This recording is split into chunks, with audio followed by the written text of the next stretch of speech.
আবারও দরপতন হলো মহামূল্যবান স্বর্ণের। এ যেন এক সপ্তাহের ব্যবধানে 7 তলা থেকে 1 তলায় লাফিয়ে নেমে গেল স্বর্ণের দাম।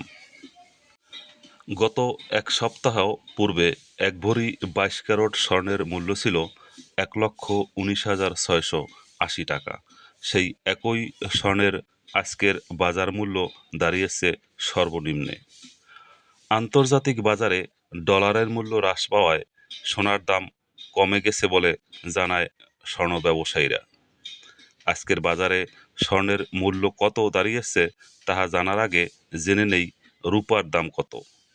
আজকের বাজারে রূপার দাম অপরিবর্তিত রয়েছে, অর্থাৎ 1 ভরি রূপার বর্তমান মূল্য 2,100 টাকা। অর্থাৎ রূপার মূল্য পূর্বের তুলনায় বর্তমানে কোনো